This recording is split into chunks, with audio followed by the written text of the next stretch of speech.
All right, here we go. Today is Thursday. It is July 23rd. This is the Ask Me Anything for the Linchpin Athletics private Facebook group. Whatever questions were upvoted will get answered in the order in which they were upvoted. So the best one, I shouldn't say the best one, the one that got upvoted the most was from Mike T. And here is Mike T's question.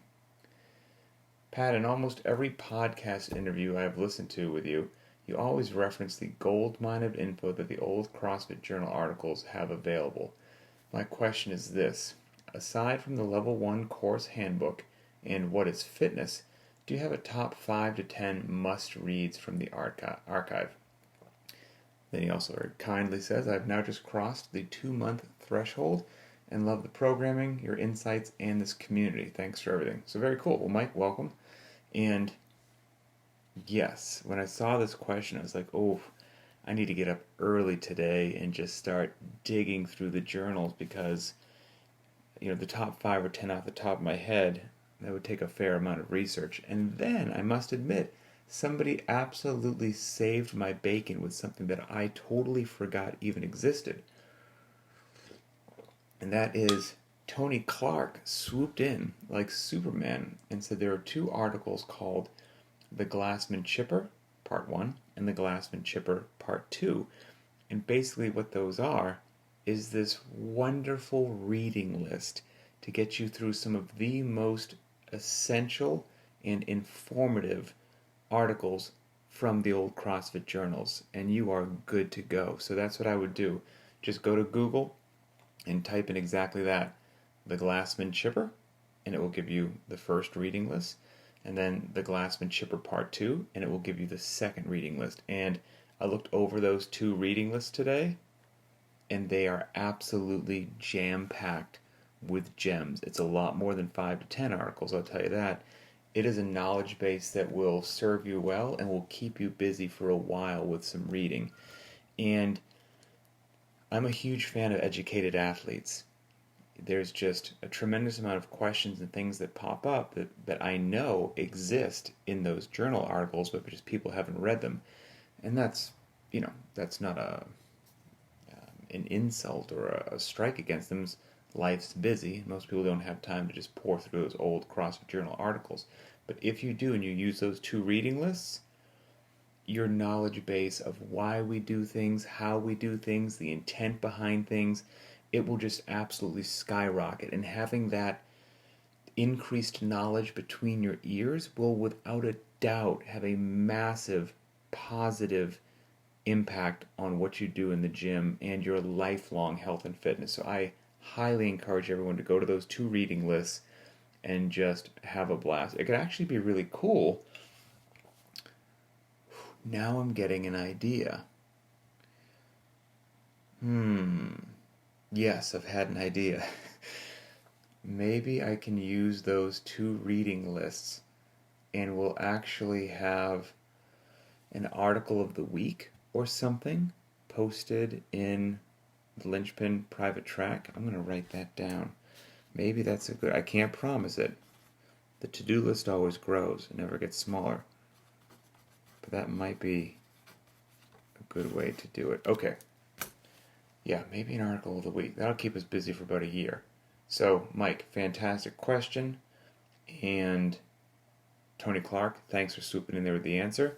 And I encourage everyone to do that. Oh, and I'll add one thing that I didn't see on the reading list because it's a video, not an article.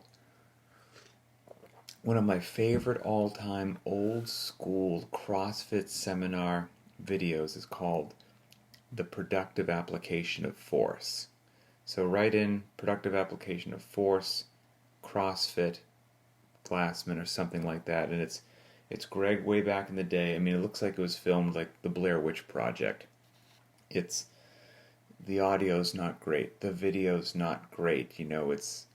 It's an old school seminar, and he is talking about the productive application of force, which is, of course, technique dependent and also ties into CrossFit's definition of strength compared to a classic exercise physiology definition of strength. I think it's phenomenal. I bet I've watched that video 50 times. It's great. So anyway, enjoy that as well. Productive application of force. So that was question number 1 from Mike. Question number 2, the most upvoted, was from Eric CM. Which equipment in your home gym has been used the least and the most? 34 upvotes. Okay, put some thought into this, made myself a little bit of a list. There's a chance that I'm neglecting something. There's a chance that I've left something off the most used list or should have put something on the least used list that I forgot, but this is pretty darn accurate. So here we go.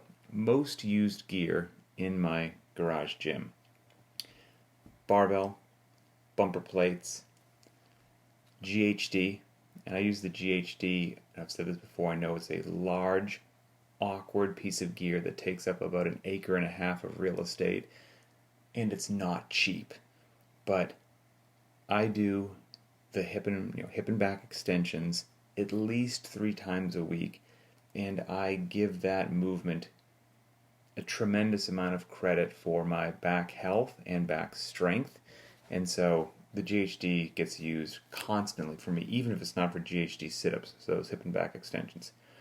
Squat rack, bike and rower, even, they come up obviously whenever they come up in workouts, but I use them frequently in warm-ups as well, and especially living in the great state of Washington, which seems like it rains 8 months out of the year. I do a lot of substitutions of running when the weather is just absolute crap up here. Gymnastics rings, jump rope. Did I write pull-up bar? I didn't, I should have. Pull-up bar, absolutely. Pull-up bar. Jump rope, just a general pad for the ground, like a ground mat kind of a thing that I use for, could be anything from, doing V-ups out in the driveway or stretching after a workout, but just a good pad on the ground. I seem to use that almost every day. Dumbbells, I use dumbbells constantly. 50s and 35s are fantastic. I do have a heavier set that I had from back in the day. I do have a pair of 65s as well, that I don't break those out for a lot of things, but I do enjoy some dumbbell walking lunges from time to time. If they come up in the accessory work or something like that, I'll grab the 65s. Because I just like dumbbell lunges. I don't know what that says about me, but I like dumbbell lunges.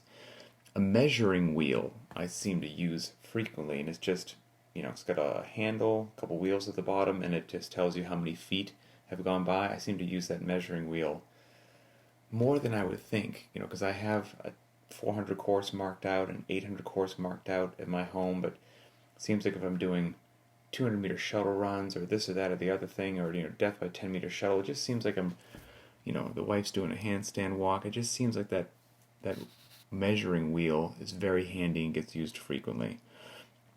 An ab mat gets used frequently.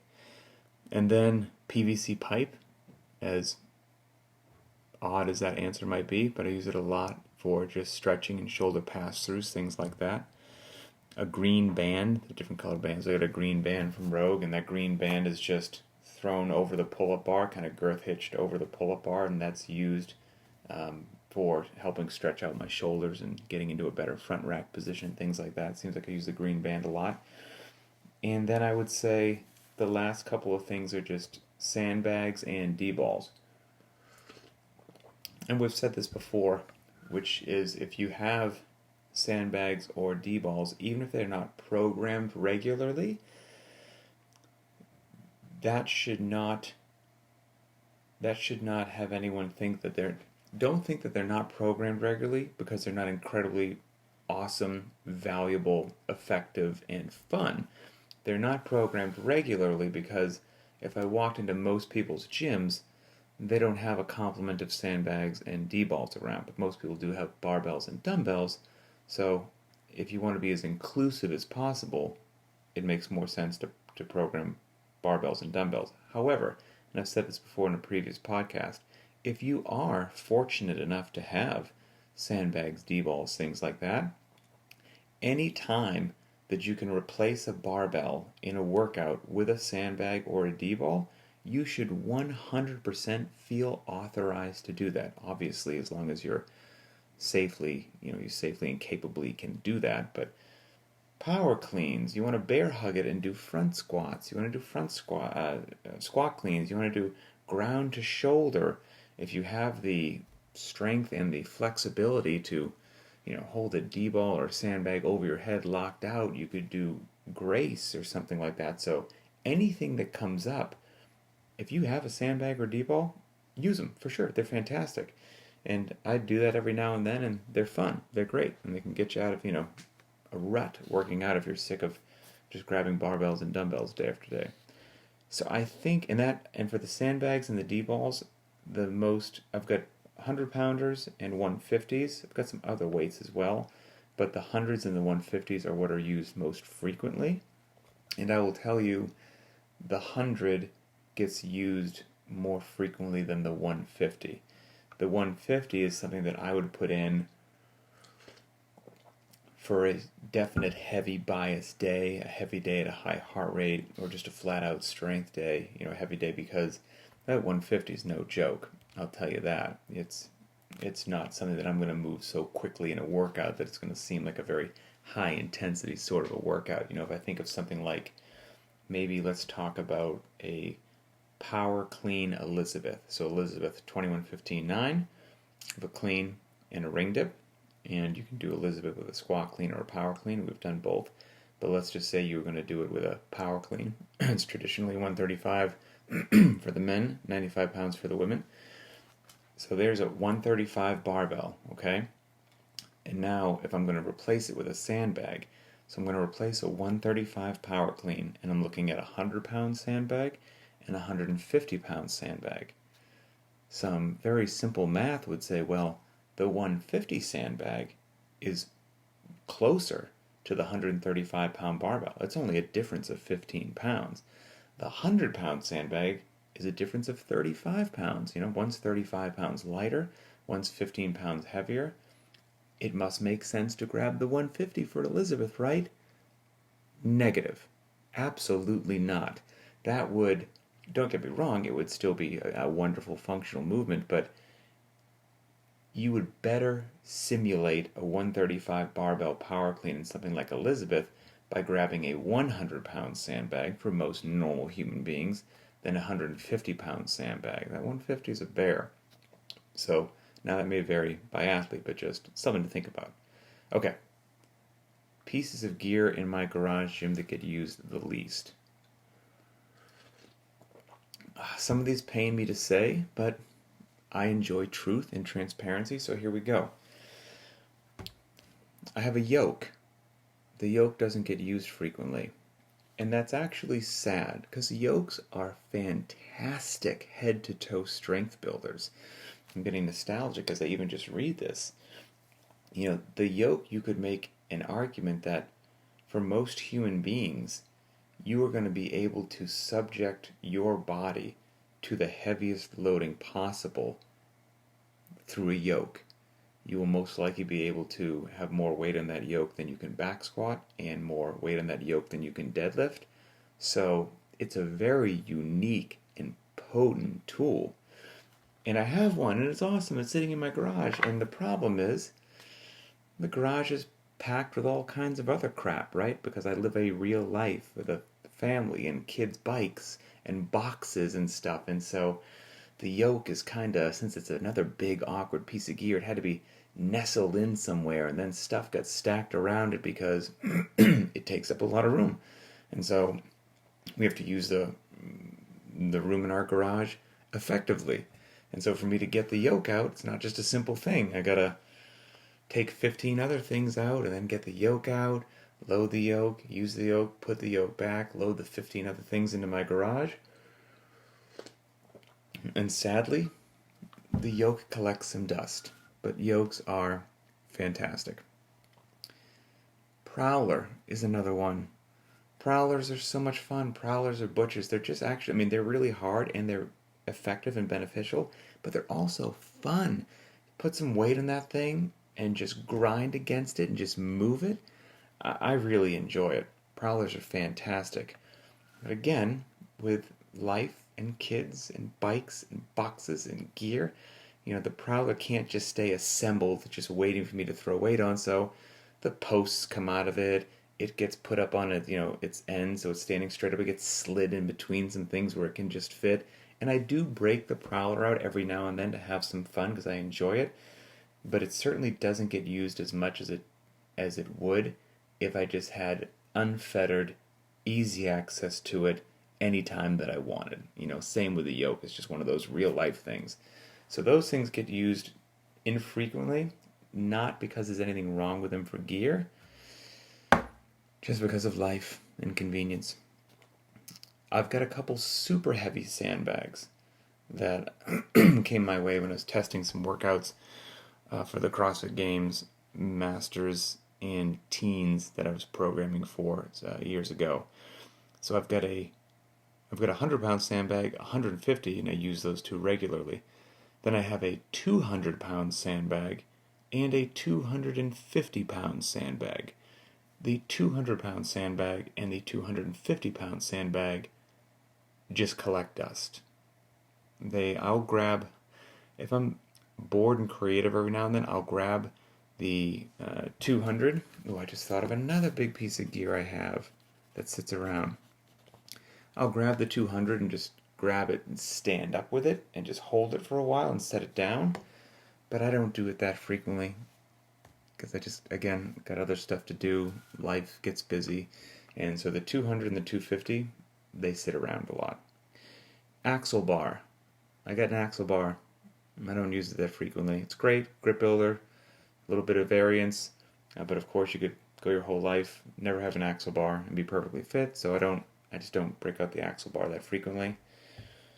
Parallettes. I don't break out the parallettes that frequently. Now, before there's a riot in the Linchpin community, that should not infer to anyone that I'm not working my L-sit. I work my L-sit, but I do it in a way that is easier than me having to break out the parallettes. And that easier way is I either just walk over to my pull-up bar, I grab the pull-up bar and hang from the pull-up bar and work my L-sit like that, or I have a pair of gymnastics rings that are always hung from the pull-up bar for dips and things like that, and I could just hop up in the rings and work my L-sit there. So I've got a set of parallettes, but since I will use my pull-up bar or rings, they kind of stay on the shelf. And then I have a reverse hyper. Reverse hyper is another big piece of gear, and I'm actually quite a big fan of the reverse hyper for back maintenance. But I don't use it anywhere near as frequently as I should because I don't like the foot attachment that I have on my reverse hyper. I have the strap, the nylon strap, I think that's what it comes with, and you can get a different attachment that's like a couple pieces of foam that you slide your feet between. I greatly prefer that one, but I just haven't got around to ordering it, quite frankly. And once I will use that reverse hyper because I do like it for my back. But that's another big, awkward piece of gear that takes up a lot of space. And if I had to have, the GHD that I have is in the use frequently category. If I had to have one or the other, I would get the GHD, quite frankly, because you can still do the hip and back extensions.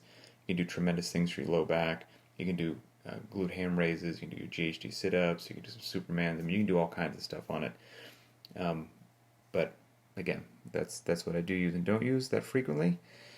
Okay, I think that's ballpark about it. I'm sure I'm neglecting something that I'll walk out into my garage later on today and be like, should have put that on the list. But that's darn close. Hopefully that's helpful. All right, the next question was from Katie W. Katie, where are you? It was about scaling and be it enough or too much. Here we go. Okay, got 26 upvotes. Katie, how do you know when you are embracing scaling a little too much? I find it hard to replicate the intensity of a group class when training on my own. Any tips for pushing yourself but in a smart way? Great question. I actually see those as two different questions. So first question is, how do you know if you're embracing scaling a little bit too much? And I see them as two different questions because a lot of times if you are scaling, it actually gives you the opportunity to express more intensity because you have less reasons to slow down, less reasons to break things up, less reasons to take breaks. So I see these as two questions. number one, how do you know when you're scaling a little bit too much? First of all, if you are doing that, good on you, because you're in a wonderful class of intelligent people, because most people don't do that. They do the opposite, which is not scale enough, then they get themselves into hot water. So if you are actually scaling a bit too much, let's say you're not, this is such an interesting thing to talk about, right? You're not feeling appropriately spent at the end of a workout. You feel like on a regular basis that it wasn't enough, that you didn't get a good stimulus out of it. You haven't been sore in quite some time. I'm talking, debilitating sore. We don't want anyone being like that, but it's just, it would be the difference of, let's say, a 1 mile run. A 1 mile run could be a workout or it could be a warm-up, and it utterly just depends upon the intensity. The 1 mile run is not going to change. The distance is not going to change. I'll just take myself as an example, okay? If I go out and I do a 1 mile run at a 9-minute mile, well, I just had myself a great warm-up. If I go out and I do a 1 mile run and I try to get anywhere in the below 7 minutes, that 1 mile run is a workout. The workout didn't change. The only thing that changed was the intensity piece and how hard that I pushed. So if you're scaling too much, you could be talking about intensity, or you could be talking about capacity and capability. So maybe, let's take a pull-up for example, if you're scaling too much. Maybe you have a handful of pull-ups, but not a lot. And so since you have a handful of pull-ups, but not a lot, every time the pull-ups come up, you choose to do ring rows. And you've been doing it forever. And your pull-ups have continued to improve a little bit, but you always scale back down to the ring rows. Now the question could be, how do you know if you're embracing scaling a bit too much? There is some point in time, and this comes into play with almost any movement, where you're developing capacity. You can't wait until you're an absolute black belt master of the movement before you decide to put it into the workout. You have to be safe with it. You have to have your mechanics, and you have to have your mechanics be reliable and consistent. And then at some point in time, you have to put it into a workout, and you'll have to break it up a little bit. So let's say, for example, the workout's Fran, 21, 15, 9, thrusters and pull-ups. And for the longest time, you've done thrusters and ring rows. And now the day comes that you're like, oof, I'm still not ready to do 21, 15, 9 of actual pull-ups. Like, Fran will take me 15 minutes if I do that. And so that's not the stimulus. But if I do it with ring rows, I'm going to just blast through it. Now, of course, we could go down a rabbit hole, because how much you angle your feet on ring rows, you could arguably make them more challenging than pull-ups. But I digress, so we'll just take this as a general topic, right? What you could potentially do is have the ring set up and have, you're like, okay, now I'm going to do Fran, I'm going to push myself today. 3, 2, 1, go. You do the 21 thrusters, you approach the pull-up bar, and maybe you give yourself a goal of, I'm going to do the first 10 out of the set of 21 as pull-ups. And that doesn't mean I need to get 10 unbroken. Maybe I do 4, 3, 3, and that gets me to 10 pull-ups. And then the last 11 for the set of 21, I'm going to do as ring rows. Then I go back to the barbell, I do my 15 thrusters. Now it's time for me to do 15 pull-ups. I'm going to do the first 6 as regular chin over bar pull-ups. Maybe it's a 3-3, maybe it's 2-2-2, but I get to 6, and then I'll do the final 9 reps as ring rows to get to 15. Then in the final round of 9, I'll do my 9 thrusters. I'll come back, I'm going to do 3 chin over bar pull-ups. Could be a set of 3, could be a 2 and a 1, could be 3 singles, whatever it is. And then I'll do the final 6 as ring rows.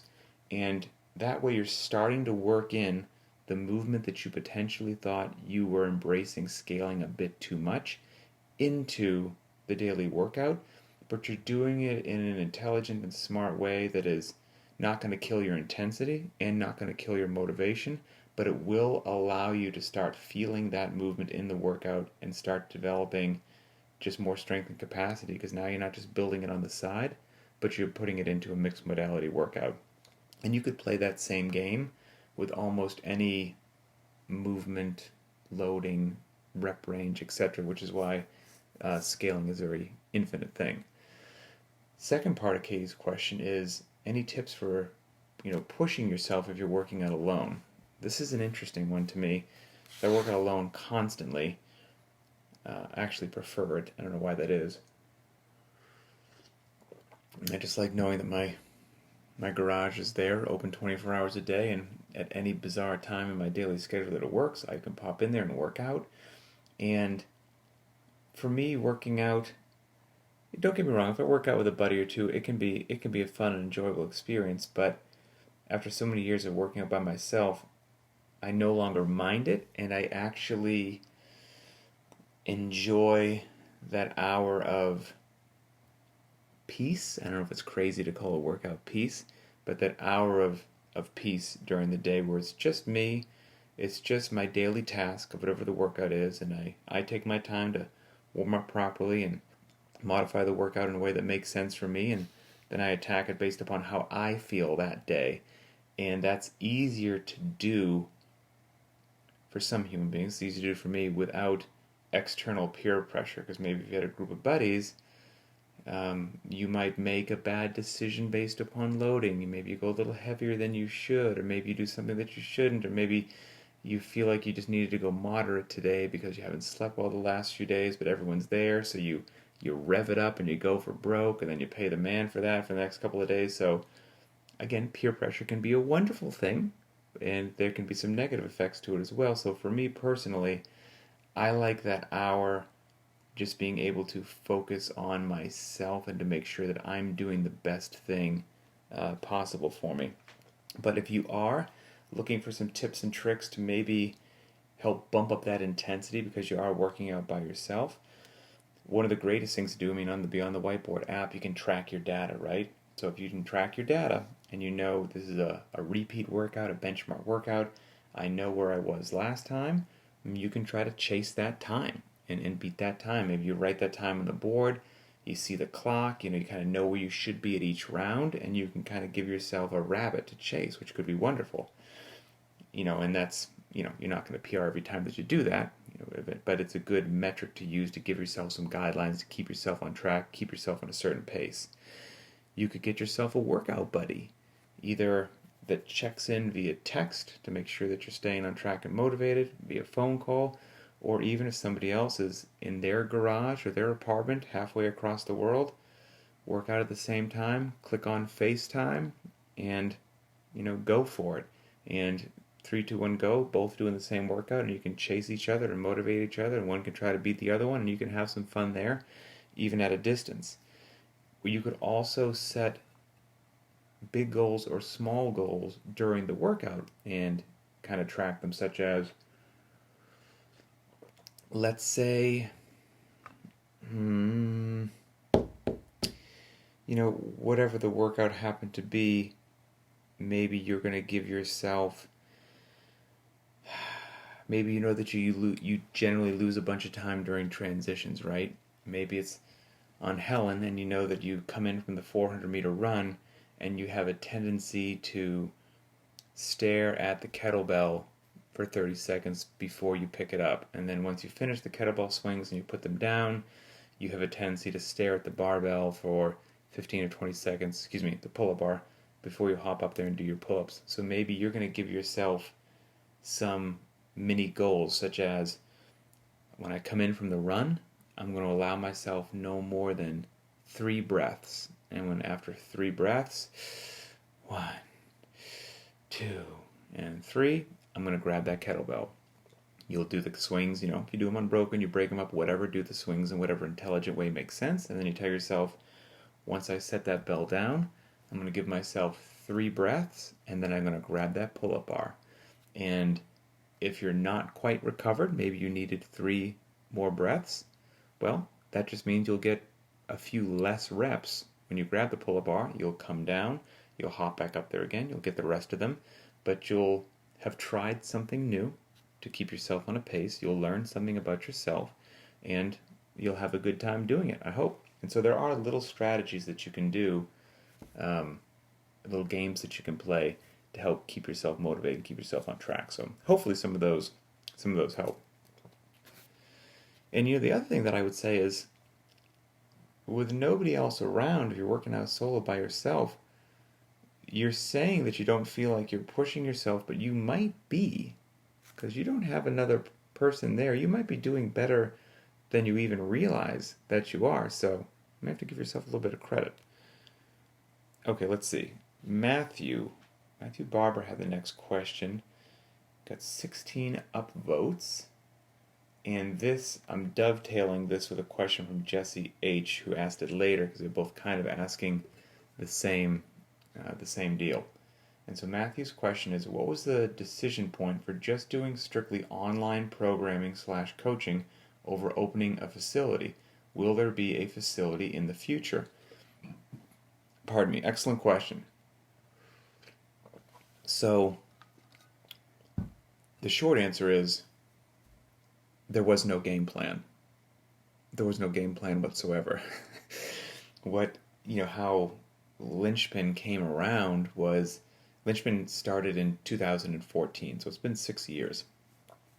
But before that, I was just, I've always loved programming. It's just been in my blood and veins. I absolutely adore it. And so I would just program the workouts that I would do every day. I would post them on my personal Instagram account. Just a boring photo of dry erase marker on a whiteboard with whatever the workout was that day.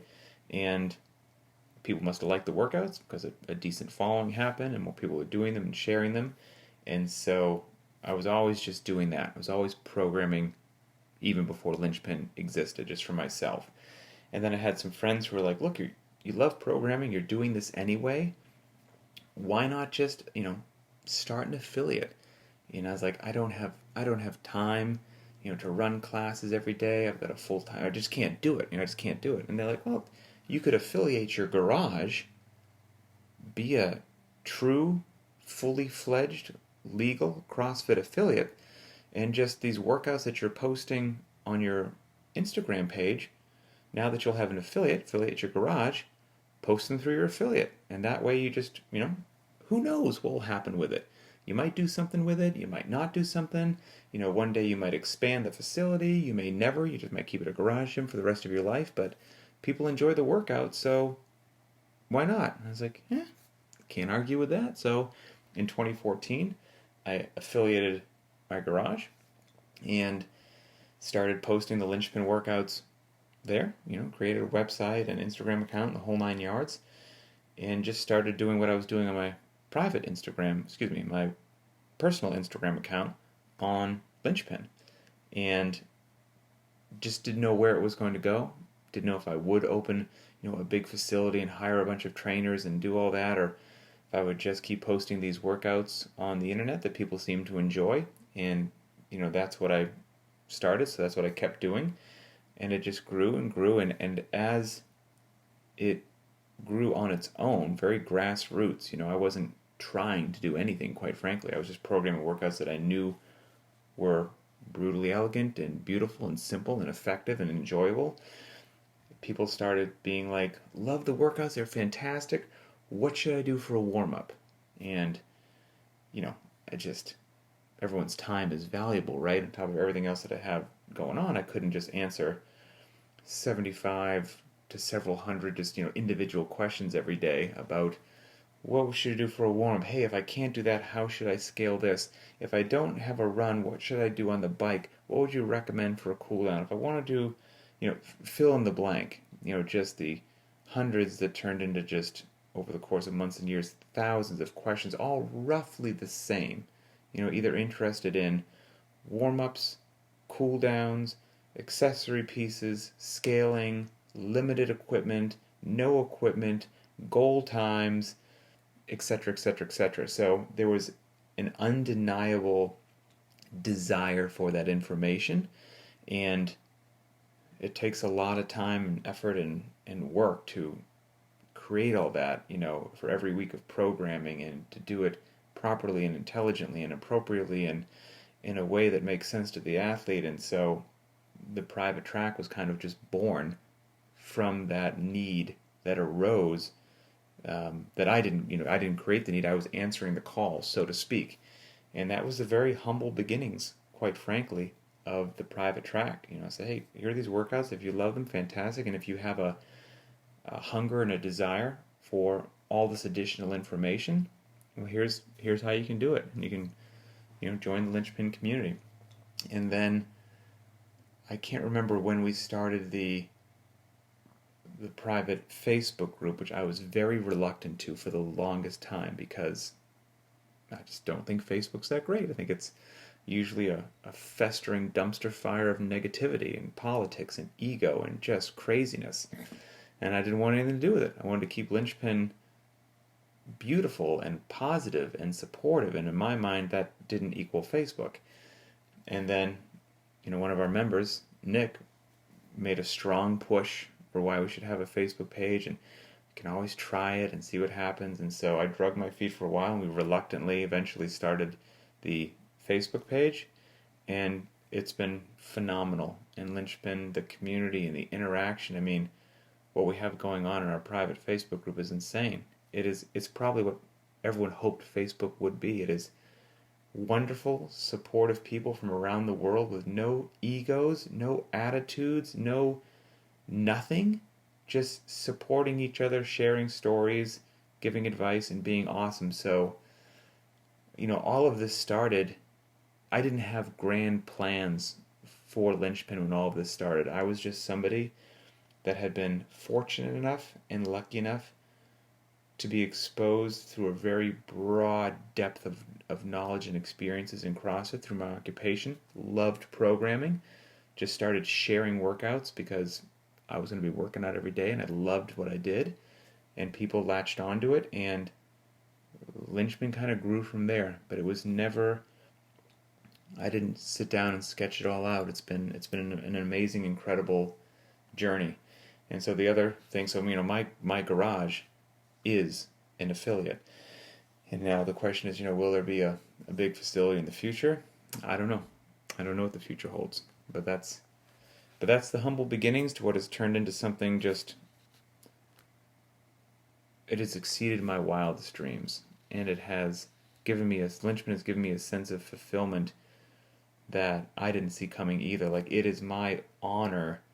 I'm not trying to be corny or over the top. Like, it is my honor to serve the Linchpin community and to help people on their CrossFit journey, to help them make better decisions than I did when I was a knucklehead and I first got into CrossFit, made a bunch of mistakes, and to get people on a path of being happy and healthy and positive and supporting each other with no drama, no BS, no fluff, no smoke and mirrors. We do what's effective, not popular, and we support each other and have fun. It has been profoundly rewarding and fulfilling. And so, yeah, I just feel very, very lucky. Okay, next question we have here. I got to get going in a little bit for the dentist's office. Let's see.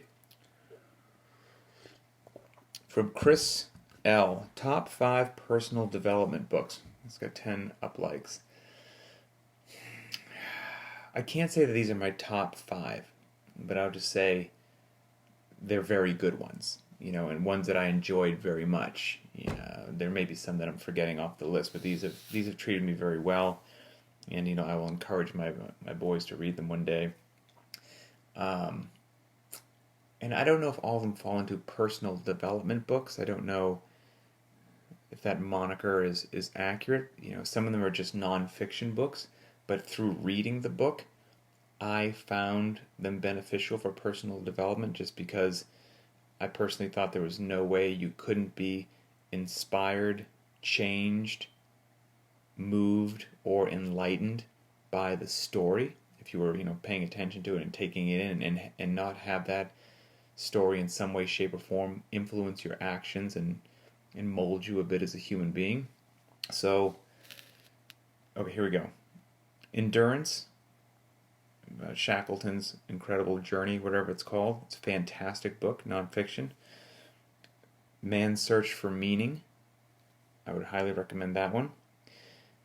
This is not so much a personal development book so much as it's a thought book, and I really think most people should read it. It's called Rich Dad, Poor Dad by Robert Kiyosaki, and it is a mindset book, I should say, about viewing the world, viewing business.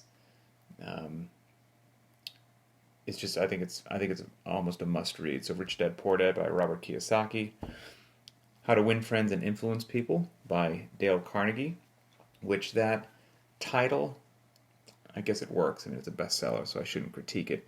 But I think it can sound cheesy, right? Like How to Win Friends and Influence People can almost sound like you're trying to be a car salesman and just tell people what they want to hear and modify their thoughts, which that turns me off a bit about the title, How to Win Friends and Influence People. But what it is, I think it's a tremendous book. I think most people should read it. And it's just a book on human beings and communication, and everything we do every day is pretty much linked to communicating with human beings. And if you are a more effective communicator, it's hard for me to believe that I wouldn't somehow positively impact your life. So I think it's fantastic. And then lastly, 12 Rules for Life by Peterson. I know Peterson every now and then will get him into some hot water in the news or something like that, and that could be an entirely separate discussion. But when I read 12 Rules for Life, it just seemed to be a book full of quite useful, wonderful knowledge for the world. So those would be my 5 that I think are just excellent right off the top of my head. And then I will touch on this question, even though it didn't get upvoted a lot, which is, all right, from Vicky. So this came up yesterday, and I said, hey, post it on the AMA, because it's been asked a couple times. Didn't get a lot of upvotes, but we're going to answer it anyway. So here it is. On Tuesday, the individual workout was 5 rounds for time of 50 double unders, 15 push press, and 10 toes to bar. The partner version was done chipper style. It wasn't rounds. It was as a 2-person team, 500 double unders, 150 push press, and 100 toes to bar. Pat, can you please explain how or what the intended approach to the partner version is?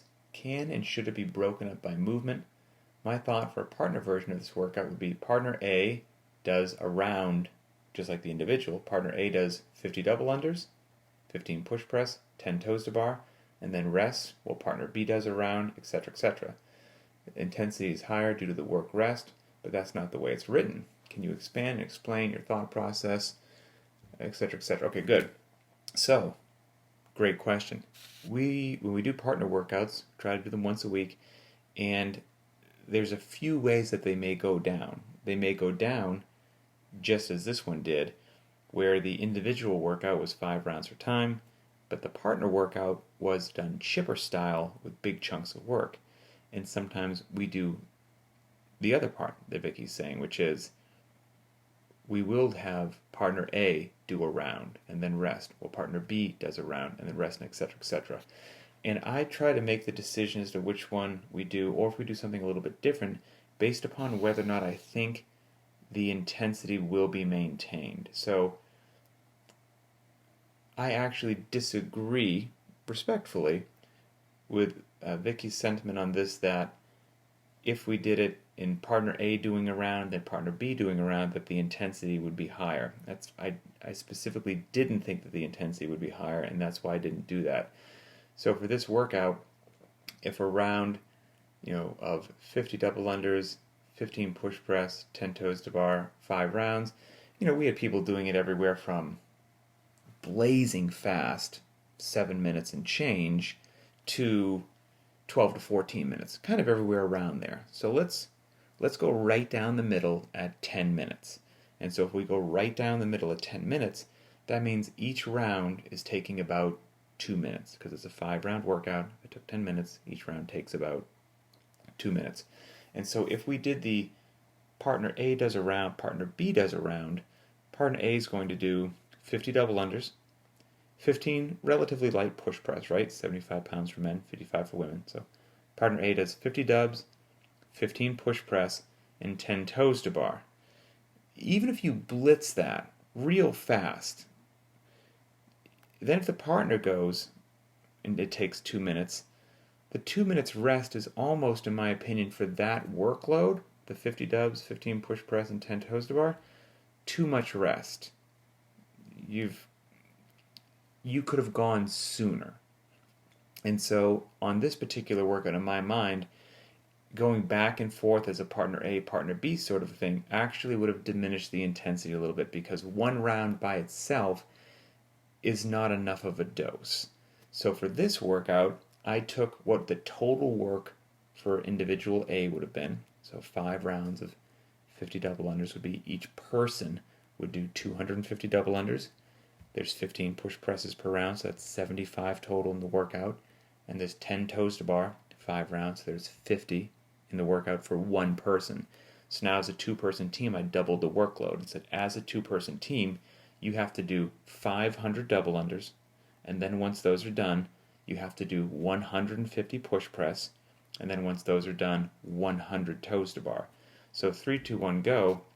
Now, as a partner going back and forth, you've got 500 double unders to accomplish. So most likely, partner A is going to maybe knock out 50, the next one 50, go back and forth with 50, 50, 50, 50, 50, and this nice little tighter work-rest interval that your heart rate is spiking through the roof. Once those ropes are done, and you're exhausted from having done a nice big chunk of double unders, the barbell's sitting on the ground, and you've got 150 of those things to do. And you can cycle 15 push press relatively quick. So now let's say you stuck with 5 sets of 15. You do 15, your partner does 15. A push press rep takes maybe a second, second and a half. So they're taking 15 to 20 seconds. So now you're doing 15 to 20 seconds of work. You're only getting 15 to 20 seconds of rest. Then you're back on the barbell. Then they're back on the barbell. Then you're back on the barbell. And it's this very nice back and forth, once again, of nice tight work-rest intervals. And then you've got 100 toes to bar remaining for you, which, unless you're a toes to bar hero, you're probably not feeling super froggy and looking to do more than sets of 10 maybe. So again, it's back and forth for a real nice and tight work-rest interval. And that's why I did that one that way, where if I had done it as partner A does an entire round, it takes about 2 minutes, but one round by itself is not enough of a stinger to dictate 2 minutes of rest while the next person goes. I didn't like how it shook out for that workout personally. But sometimes we do that, and when I make the decision to have partner A do a round, then partner B do a round, that's because I felt like there was enough of a beautiful impact to the workout, enough of a sting to warrant the rest. And what pops to my head is, and I even modified this a bit the last time we did it, there's the great workout from Spila that we did a while ago, 5 rounds for time of, does it start with the burpees or the swings? I think it starts with the swings. 5 rounds for time, 15 kettlebell swings, 15 burpees with a heavy bell, 70 for the men, 53 for the women. Beautiful workout, beautiful couplet, and a stinger, and that's the individual workout. 5 rounds for time, 15 swings, 15 burpees. So that comes out to 75 reps of each movement, right? 15 times 5. The partner workout that day wasn't 5 rounds, and the total work for each person wasn't 75 reps. So I modified both that day because of, I try to put some time, thought, and effort into what I think will be the best stimulus for, sometimes just chopping up an individual workout doesn't make a good partner workout. You got to tweak it a bit. So for that day, what I felt worked well was it went to 4 rounds instead of 5, and I added just a smidge of volume, only 5 extra reps. But how we did it that day was partner A, it was 4 rounds of partner A does 20 swings and 20 burpees, and then partner B does 20 swings and 20 burpees. And obviously partner A is resting while partner B does the work, etc., etc. They do that 4 times, and at the end of doing it 4 times, since it was 20 swings and 20 burpees, they will have got in 80 swings and 80 burpees compared to the individuals getting in 75 swings and 75 burpees over the course of 5 rounds. And I did it that way on that day, because it is quite possible that if you do 20 unbroken heavy swings, that's not a joke. You are huffing and puffing. And the second you put that bell down, here's the difference. If you do 20 burpees at a casual, moderate pace, then you'll be totally good to go while your partner's working out. You may even get a bit too much rest. But if you did those 20 swings, you set the bell down, and then you did 20 burpees as fast as you possibly could after having done 20 heavy kettlebell swings, it is going to be a stinger. And you are going to be, and you could operate at a pace for that one chunk of work, 20 swings, 20 burpees, that is not a sustainable burpee pace for doing a multi-round workout. And so that partner workout gave the athlete the opportunity to do that, to elevate that pace, which would then dictate them needing the rest while their partner did the same thing. And their partner does 20 swings and 20 burpees. And then by the time that they're done, you ideally are ready to once again do the next set of 20 swings and 20 burpees at a pace that had you had to do it over and over again would be unsustainable. So it turns into a nice back and forth interval session. Some workouts work like that in my mind, and some workouts don't. And so I pay attention to which one it is and try to make the best decision based upon what the individual workout was and how can we craft it so that it serves a team workout as well. So hopefully, Jason, yes, I said, do burpees at an unsustainable pace. He said the other classic Linchpin phrase, yes, do them like the devil is chasing you, precisely. Okay. Wow, we've been going 55 minutes. That happened fast. Let me take a quick little scroll, and then I'm going to head off to the dentist. Let's see.